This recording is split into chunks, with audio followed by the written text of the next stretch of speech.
WRFL Lexington, your only alternative left.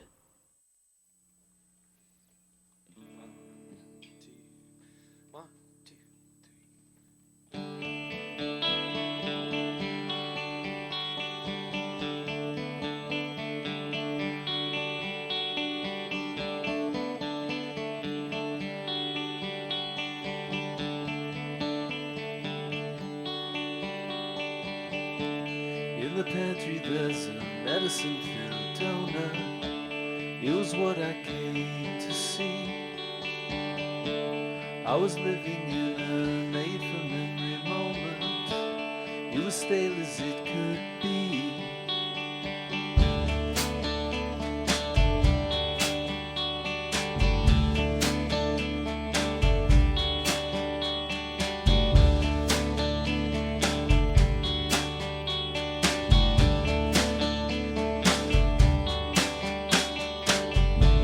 I made money in my 20s in the city. It was fun till it was gross. Everything is everywhere at every moment. Fills you up until you choke. Vertical points of scorn and adulation always look the same. Board up the entrance and plan your visitation. Oh, zip up your pockets and get in line.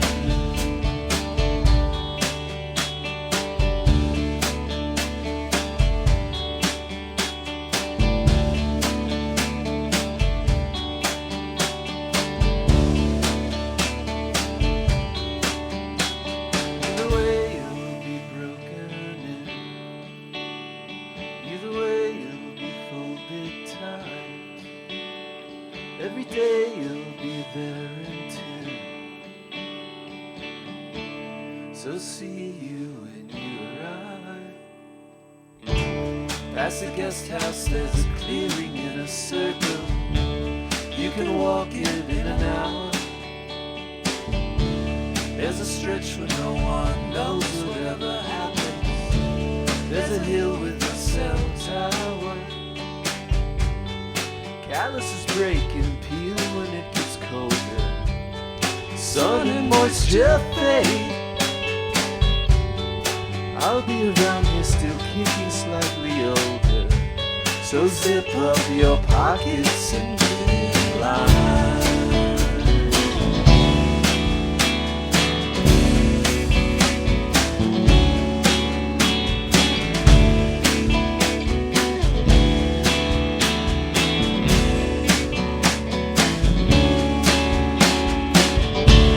So take a soft walk out. Get your facts figured out. What's it all not about? Zip up your pockets and get in line.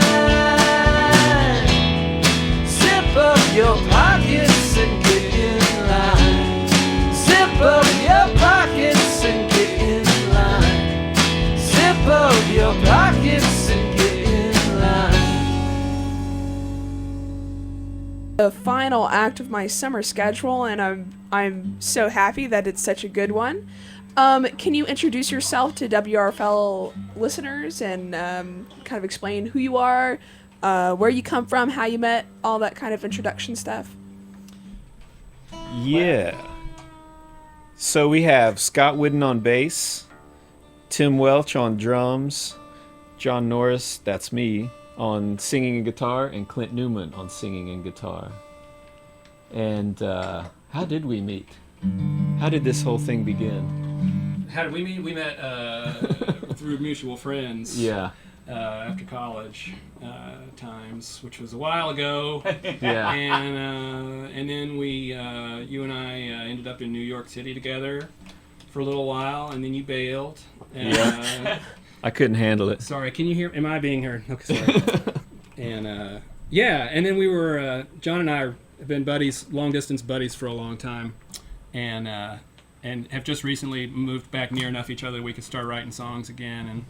we'd always kind of done that long distance for a long time, just making 4-track songs and sending stuff back and forth, along with other friends of ours. So we kind of have a working relationship for a long time, but never in the same place, practically. We both randomly were in. Clint was in New York for a long time. I was in Arkansas for a long time, and we both happened to end back up in Kentucky at the same time. So we were like, let's start a band, and we started to do some recording. And then we were lucky enough to cross paths with Scott and Tim, and that made it the real deal. Yeah, without Scott, there would be no band. John and I would still be just like recording stuff in an attic and like kind of not knowing what to do. But Scott got us into gear and got us Tim, and then we were like, oh, this is much better. But what's weird is I used to live in Baton Rouge, Louisiana. I moved here in 2006, and the band that I was in down there, one of them, we opened for John's band, Harlan, many times. We'd see each other in passing, but I don't think John and I ever spoke. Like, we'd play shows together ever. And then Clint was in a band that I loved called Mendoza Line, and my old band opened for them. So we kept crossing paths. When I moved here, Tim was like one of the first friends I made, and one of the first people to introduce me to other people who were playing music in this town. So it kind of all just sort of worked out in its own way. So Yeah, serendipity.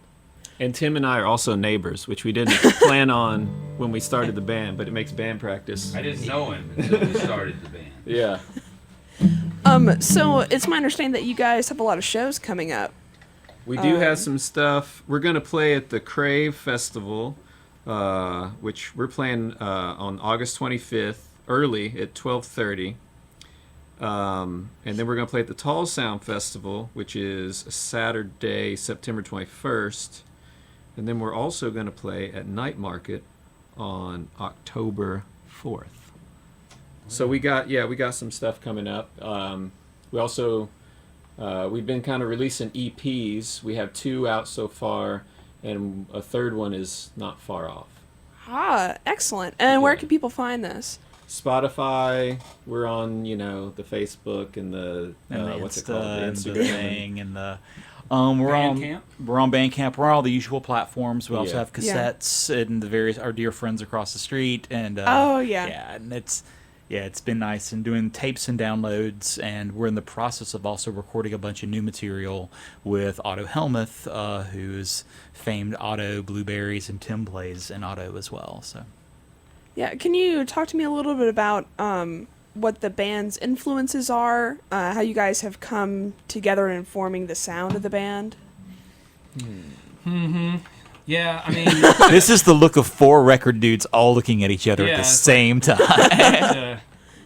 Well, John and I and a few of our friends were just constantly, music. We were just music nerds and just listening to whatever kind of obscure stuff we could find. But I don't know. I feel like we started out with this band kind of thinking about this band called the Go-Betweens, for one thing, because they kind of had two guys at the front singing a lot and writing songs, that didn't always match. It didn't always sound like the same band necessarily from song to song sometimes, or from album to album, but we like those guys. A lot of those New Zealand and Australian people, I feel like were kind of these 80s and 90s indie bands from that area are somewhat of a spiritual influence, even if we don't really necessarily sound like them. But and just everything else. I think we had both been in a lot. I think we've all been in a variety of different kinds of bands, and I think with this project, it's more about like, this would be a fun kind of song to try. Let's try this kind of song. Let's try that kind of song, rather than trying to have some sort of overarching theme that permeates the whole deal. Yeah. That would seem very serious. Yeah. We're not very serious at this point. That's a few weeks away. Right. Yeah. Can you talk to me a little bit about how the songs come together? Do you guys start with the music, the lyrics? Does it kind of come out of a jam session? Different ways. The first batch of songs, which is mostly what we're playing tonight, Clint and I, we were saying earlier, we both kind of ended up back in Kentucky around the same time, and we would just get together at his house and kind of both have different things that we brought together, just sitting around, the two of us. And then we would, trade little recordings on our phones, text them to each other, and sort of develop the songs that way. And sometimes we'll bring in demos and develop them as a band that way. But usually it's sort of the song starts to be the first thing that's developed before we bring it into the room with everybody. So there's usually some sort of structure in place. Yeah, one of us will just have like, you know, a half of a song or 3/4 of a song idea, and musically at least, and then we'll just, you know, try to, you know, somebody's got to put some singing to it, and then whoever does that, you know, when we try to figure it out, and we'll fill in gaps in lyrics or, you know, that sort of stuff. But we don't jam that much, or we haven't yet. I mean, you know, we could, but so far we're about just like how much we just need songs, you know. We're just trying to like. And Tim's always like the arrangement, like in the conversations, things either get shorter or longer, or move things around a little bit. But I think everyone listens. We have all been in a bunch of bands, and everyone's listening to each other, and we're listening to the song itself. So Yeah. Before we get back to the music, I have 2 questions that are kind of related. For everyone, which is your favorite song that you guys have written, and then which is your favorite to play? Ooh. Tough call. this is the look of 4 guys looking I at you. think the Banana Splits cover's my favorite to play. Probably. Yeah. Oh yeah, we have a very obscure cover song that we play. It's called I Enjoy Being a Boy In Love with You. That's one of our favorites to play. Yeah, It's about a band that was in a cartoon or a children's cartoon in what, 1970? 69. My dad- 70. The Banana Splits. My dad was a member of the club. Yeah. Yeah, he got the envelope for, and he was so upset because he put in the letter opener, and it damaged the card or something that was inside of it. But yeah, he was a big no. Banana Splits Oh, fan. man. wow. Nice. Other than the Monkees, they were probably my first favorite band. Yeah, were they even a real band though? I mean, Not really. it was just some like a songwriters studio putting stuff. together Yeah, some studio. psychedelic sounding stuff. But yeah, that was a good one. I like one called Royal Patterns, but we're about to play that, so I don't want to set up expectations. But Yeah. I like to play. That one's great to play. Yeah. So yeah. I like all the. I mean, this is real cheeseball, but we've been working on a bunch of new songs that we're going to be playing over the course of the next few months, and I love all the stuff we do. But the stuff we're working, it's funny. We're playing all these quiet songs. We've been working on these sort of louder, kind of Tom Petty-ish at times in places, and I like those a lot. So Yeah. Yeah, we got a couple weird ones on deck. Yeah. So stay tuned. Yeah, looking forward to it. Then I guess, you know, you mentioned that one song. Do you have one? Did you say yours?